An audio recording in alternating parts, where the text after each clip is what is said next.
Fort bien, Jacques, fort bien, mais pourquoi sommes-nous ici alors, puisque tout ce que nous allons faire a été écrit? C'est qu'il a été écrit pour qu'on le fasse. C'est bien que, en ce moment, nous faisons ce qui a été écrit. Oui, oui, mais il faut donner l'impression qu'on ne sait pas ce qui a été écrit. Hein, Buse! Si cela n'avait pas été écrit, on ne pourrait pas le faire. Mon maître, si je savais dire, comme je sais penser, mais il était écrit là-haut que j'aurais les choses dans la tête, mais que les mots ne me viendraient pas. Ça peut arriver à tout le monde, monsieur. Un Jacques est un homme comme un autre. Monsieur Snorko, vous avez dû oublier notre rendez-vous. Notre rendez-vous? Nous étions convenus de nous retrouver ici à Rosvanoy vers 16 h. J'ai fait 300 km et 1 heure de bateau pour rejoindre votre île. Qui êtes-vous? Eric Larsen. Eric Larsen. Et ça vous suffit comme réponse? Mais... Quand vous vous interrogez sur vous-même, lorsque sous un ciel d'étoiles muettes et innombrables, vous vous demandez qui vous êtes, squelette fessu et grelottant au milieu d'un univers hostile, au mieux indifférent, vous répondez « Je suis Éric Larden ». Et vous arrivez à vous satisfaire de ces quelques syllabes stupides. Je suis Éric Larden. Larsen. Parlez-nous de votre conception de l'amour. Pourquoi dites-vous nous quand vous me posez une question? Je parle au nom de mes lecteurs. Foutre! Ne parlez pas au nom du peuple sous prétexte qu'un nombre régulier de couillons achètent votre torchon pour emballer leurs légumes. Parlez-moi de votre conception de l'amour. Je hais l'amour. Vous voulez dire que vous n'avez jamais été amoureux? Si, à 18 ans. Au moment où j'ai essayé l'alcool, les voitures, les filles, puis très peu de temps après, je me suis débarrassé de l'amour. Pourtant, vous avez été aimé. Désiré, énormément.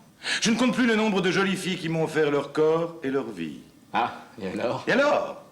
Je prenais le corps et je leur laissais la vie. La philosophie, tout plus. Tant pis pour la philosophie.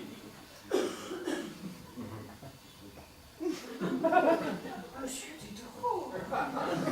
Expression grandissante de ma fermeté d'âme. Qu'y a-t-il? Pour rassurez-vous, je suis moins dur que lui.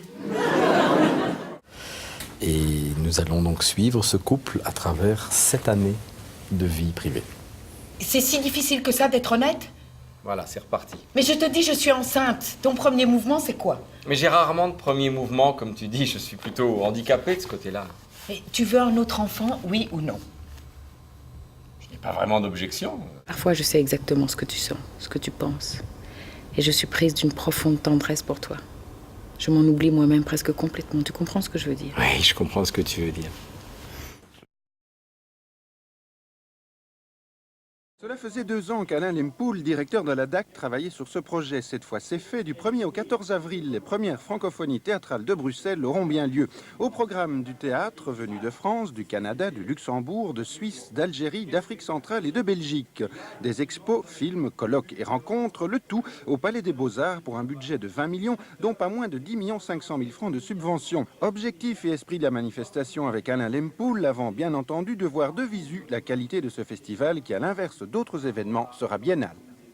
Alors, les premières francophonies théâtrales, c'est en fait un festival de théâtre francophone à Bruxelles, au Palais des Beaux-Arts, qui réunira pour la première fois des spectacles n'ayant jamais été joués en Belgique, à savoir des spectacles du Québec, enfin, Canada-Québec, Afrique, Suisse, France, Luxembourg et création aussi de théâtre belge.